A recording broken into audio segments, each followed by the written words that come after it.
internet. Comic book girl named Teen here. It's been post-Thanksgiving. Been gone for a little while. There's been a lot of stuff that's happened since I've been gone. We've crossed over into a wacky alternate timeline. I've been working on a show called Greater Creators. All right?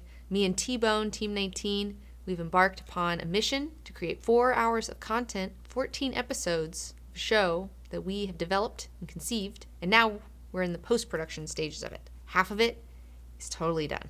The other half of it is totally not done. We got to finish the other half of it. And that is going to take us through the end of December. And then, once we're done with Greater Creators and delivering all 4 hours of this content that we've made in an extraordinary small amount of time, in my opinion, we will be back. We have got a lot of really exciting things planned. Chief among them, there's been a certain meme episode I've been talking about.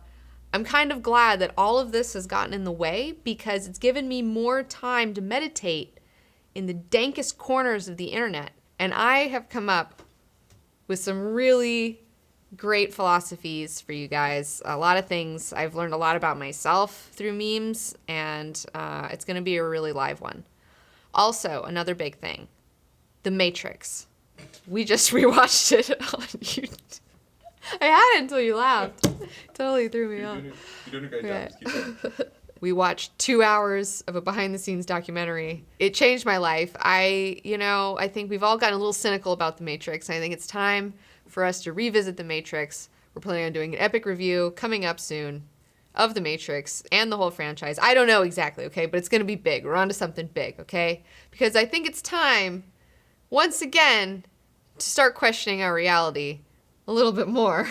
So I think that a great way to do that is to review The Matrix. So that'll be really therapeutic for all of us because it's been a really wild year this year. It's been a lot of stuff. These things will be coming in 2017.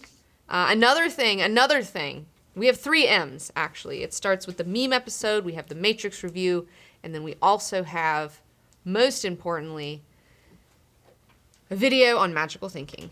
A lot of you guys have been hearing me talk about magic, I talked about in my Doctor Strange review, I was not, pleased with how they presented magic, and I have my own ideas about them, but I've never really shared what exactly my ideas are. I think a lot of people out there, they laugh when they hear the word magic, but it's only because you don't know what you're talking about here. I'm going to teach you guys about real magic, about what it's all about, because I know that right now also a lot of people feel we got to embrace this year has been chaos. We have embraced this year of chaos, and we have to keep embracing the chaos more than ever. In this chaos, you may feel a little helpless, and real magic is something that can really help you empower yourself so you don't feel quite so terrified. It puts a little bit more power back in your hands. You know what I'm saying? So it'll be good for all of us.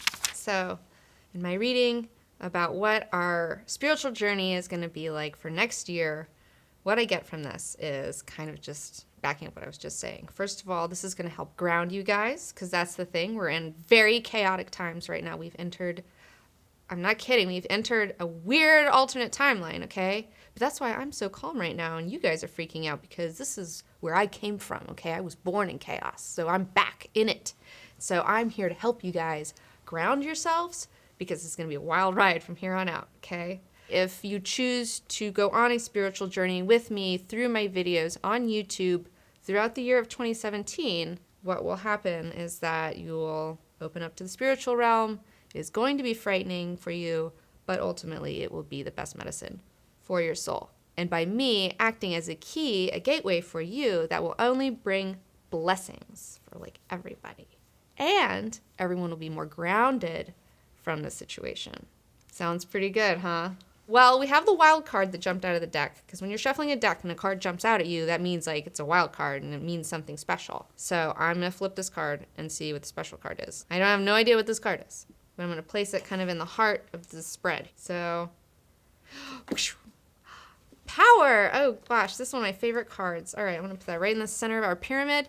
And this one's a really cool card. This is another card that I meditate on a lot, okay? This card is exactly what I am hoping with this whole process. Is the reason that I am doing this because, like, by me starting to talk about this stuff, like, more openly, like, I'm opening myself up to a lot of attacks and a lot of derision and a lot of nasty, whatever, negative energy online. But the thing is that I feel like doing this, you know, is worth all of the trouble because ultimately what I'm trying to do is to give people their power back and to realize the power that they have. I'm not giving you anything back, actually. That's the thing. I just need you to realize the power that you already have because you already have it. I really have nothing to do with it. You just have to realize that you have it. Maybe I can help you see that. It's pretty good. I think it's got a lot of good stuff going on in this thing. I do this sort of stuff all the time. I read cards all the time. Every business decision I've ever made, I've done it. Although this is a fairly newer deck. I usually use my other deck. I have the Marseille is like my go-to deck. Now I'm going to review Arrival. So you've been asking me for it. Contact. The objects measure at least. I'm Colonel G.T. Weber from Army Intelligence. Pack your bags. You're at the top of everyone's list when it comes to translations. Priority 1. What do they want? Where are they from? So, okay. Arrival is all about a linguistics professor, Louise Banks, who leads a team of investigators when gigantic spaceships touch down in 12 locations around the world. And she is in a race against time to find a way to communicate with the aliens as the world's nations teeter on the brink of global war. I loved this movie. I loved it. I thought it was fantastic. I cried twice while I was watching it. It was like, couldn't be more perfect timing for a movie about the art of communication. I thought it was a very realistic depiction of how our governments and our militaries would react to an alien invasion of sorts, even though it is peaceful and there's nothing, you know, it's not a harmful invasion. I absolutely thought it was amazing because it's all about communication. That's everything is based on communication, and that's something that I do online. Is communication is kind of my business. So personally, as a girl, it was like I was kind of like the intended audience for something like this because I do have this like dream of like being the girl that'll unite the world, you know, and like just so everyone stops being crazy and like works together, you know, and just unite humanity. Like that's just like what a dream, like what a goal, you know. And to see this chick do it and I gotta get to live through her, it was pretty great for me. I really enjoyed it. Yeah, this movie, instead of being, you know, the typical like masculine alien invasion movie, it was very much a feminine alien invasion movie where a woman, you know, uses her soft feminine powers to like figure it out and like bring everybody together without people getting their heads blown off, you know? It's like, oh, so great. I love the way the aliens looked. Abbott and Costello, I thought they looked great. Best CGI hair I've ever seen because I've seen a lot of bad CGI hair. They did it. They went there. They did every strand CGI floating and I bought it and I was like, wow, that's the first time I've ever seen CGI hair done perfectly.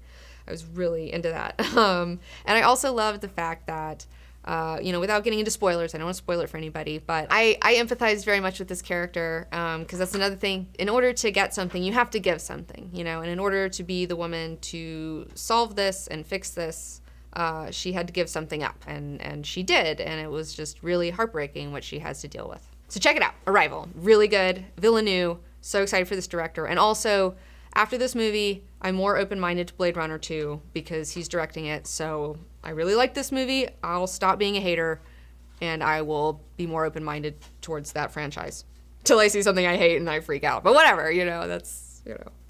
This is a new comic book girl. It's a new era. I also saw Fantastic Beasts. So I'm going to talk about it because you asked for it. You're an interesting man, Mr. Commander. Just like your suitcase, I think there's much more to you than meets the eye. T-Bone and I walked out of Fantastic Beasts. We were probably 2/3 of the way through, maybe 3/4, walked out. I just wanted to go home. I just didn't care. I can't really review it because I didn't see the whole thing, you know? I heard about it. I don't know how they're gonna make 5 movies out of this, but I'll tell you a couple of things I liked about it. I liked the term no-match. I was so pumped for this movie going in for like American wizardry because they never talk about it in Harry Potter. They never talk about America and it always chapped my ass. And so I was super stoked for this movie. And so we get over here and now we find that in America, you don't call them muggles, the non-magical people, you call them no-mages. So from now on, when I'm being confronted by no-mages, I'm gonna call them no-mages. Another thing I liked about the movie I walked out of was I liked the subplot of the boy who is being religiously oppressed by his stepmom or whoever, adopted mom, and how this repression is leading to a negative energy. Like it turns into this negative energy, because that's the thing about repression. Like if you repress something, it's only going to come out in weirder, wilder, worse ways than you could have imagined if you had just done whatever, Yeah, if you had just been your true self, it would have been a lot better than what's coming out now. I like that. I mean, I'm into that. Unfortunately, the movie was just jam-packed with CGI puff pieces, and I don't know. I like Eddie Redmayne. I do like Eddie Redmayne, and I didn't hate his performance, but this is not... He got fucked again, just like Jupiter Ascending. He tried something really weird. I respect that. That's my not review of a movie that I walked out of that I'm not reviewing because of my journalistic integrity, okay? So, there you go. American Wizardry, let down.